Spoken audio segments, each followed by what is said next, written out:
Students, welcome back to my channel unfolding literature. আজকে চলে এসেছি নতুন আরও একটি গল্প নিয়ে। আজকে আলোচনা করব ওয়েস্ট বেঙ্গল বোর্ডের ক্লাস 11-এর সেকেন্ড সেমিস্টারের সিলেবাসের একটি গল্প, অ্যাট স্কুল। এটি হচ্ছে সুভাষচন্দ্র বোসের একটি আত্মজীবনী, অটোবায়োগ্রাফি থেকে প্রথম অংশটি এখানে তুলে দেওয়া হয়েছে।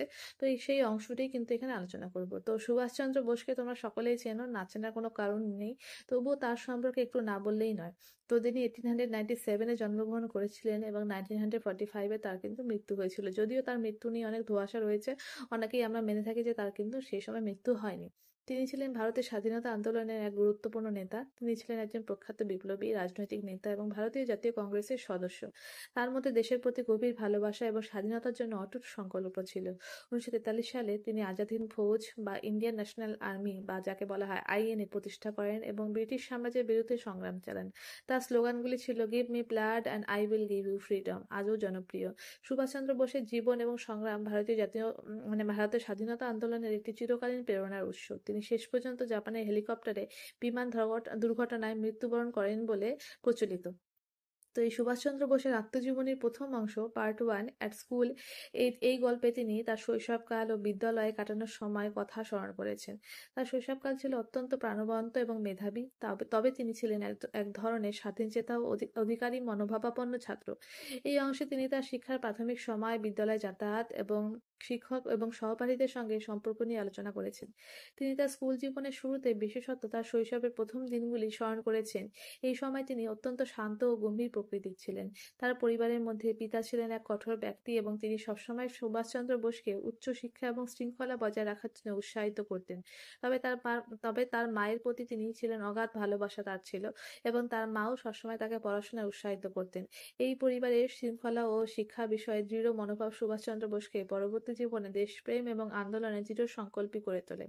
বোস উল্লেখ করেন, স্কুলে পড়াশোনা ছিল তার কাছে চ্যালেঞ্জের মতো, কিন্তু তিনি ছিলেন খুবই মেধাবী এবং তার শিক্ষকরা তার এই মেধা ও সংগ্রামের প্রশংসা করতেন। তিনি জানান, প্রথম জীবনে তার কাছে বাইরের চেয়ে খেলাধুলা বেশি পছন্দ ছিল, মানে বইয়ের চেয়ে। তবে তার পিতা তাকে শৃঙ্খলার জন্য পড়াশোনা চালিয়ে যেতে উৎসাহিত করেছিলেন। তিনি বলেন, স্কুলে বেশিরভাগ সময় তার শিক্ষকরা কঠোর হলেও তার কিছু শিক্ষক ছিল যারা অত্যন্ত সদয় এবং সহানুভূতিশীল ছিলেন। সুভাষচন্দ্র বোস বলেছিলেন, শৈশবের সময় তিনি সৎ ও সত্যবাদী থাকার চেষ্টা করতেন, তবে কখনো কখনো ছোট ছোট ভুলও করতেন। স্কুলের পাঠ্যক্রমের মধ্যে তিনি ইতিহাস, ভূগোল, গণিত, বিজ্ঞান ইত্যাদিকে ভালোভাবে ফলাফল অর্জন করতেন ইত্যাদি বিষয়ে, কিন্তু বিশেষ করে ইংরেজি সাহিত্য ও সংস্কৃত বিষয়ে তার আগ্রহ ছিল অসীম। তিনি উল্লেখ করেছেন যে বইয়ের প্রতি তার ভালোবাসা তাকে নতুন নতুন ধারণা ও চিন্তাভাবনার দিকে পরিচালিত করেছিল, যা তার পরবর্তী জীবনে তাকে একটি বৃহত্তর লক্ষ্য ও উদ্দেশ্যে অর্জন সাহায্য করেছিল। তিনি তার বিদ্যালয়ের সহপাঠীদের সঙ্গে বন্ধুত্বপূর্ণ সম্পর্ক গড়ে তুলেছিলেন, তবে কখনো কখনো তার স্বাধীন মনোভাব তাকে একা একা থাকতে বাধ্য করেছিল। স্কুলে একটি বিশেষ মুহূর্ত ছিল যখন তিনি এবং তার সহপাঠীরা একত্রে একত্রে ভারতীয় ইতিহাস ও সংস্কৃতির ব্যাপারে আলোচনা করতেন। তার মনে এক দৃঢ় বিশ্বাস ছিল যে ভারতীয়দের স্বাধীনতা অর্জন করা উচিত এবং এই ধারণা তখন থেকেই তার মনের মধ্যে গেঁথেছিল।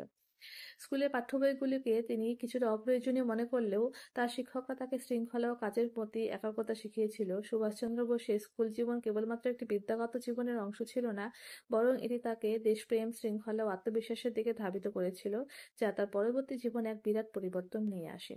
এই আত্মজীবনের অংশে সুভাষচন্দ্র বোস স্কুল জীবনের নানা অভিজ্ঞতা বর্ণনা করেছেন, যা তার ভবিষ্যতে দেশপ্রেম ও সংগ্রামের জন্য এক গুরুত্বপূর্ণ ভিত্তি তৈরি করেছিল। তিনি যে সমাজে পড়াশোনা করেছিলেন সেই সময় ভারতের সমাজে শিক্ষা, বিশেষ করে ইংরেজি শিক্ষা ছিল অত্যন্ত গুরুত্বপূর্ণ এবং তিনি ইংরেজি সাহিত্য ও ইতিহাসের প্রতি তার গভীর আগ্রহের কথা তুলে ধরেছেন।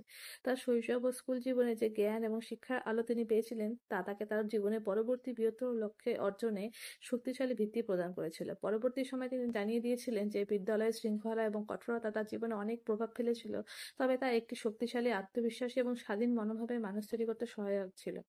অ্যাট স্কুলের মাধ্যমে সুভাষচন্দ্র বোস তার শিক্ষা জীবন এবং স্কুলের অভিজ্ঞতার বর্ণনা দিয়েছেন, যা তার পরবর্তী বিপ্লবী জীবনযাত্রার জন্য অত্যন্ত গুরুত্বপূর্ণ ছিল। তো এই হচ্ছে এই গল্পের এই পাঠ্যাংশের মূল বিষয়। আশা করি তোমাদের বোঝাতে পারলাম। ভালো লাগলে অবশ্যই লাইক অ্যান্ড কমেন্ট করবে এবং ভালো না লাগলেও কিন্তু জানাবে। এরকম আরো ভিডিও পেতে চাইলে কিন্তু চ্যানেলটিকে সাবস্ক্রাইব করবে এবং পাশে থাকা বেল আইকনটি প্রেস করবে। Thank you so much.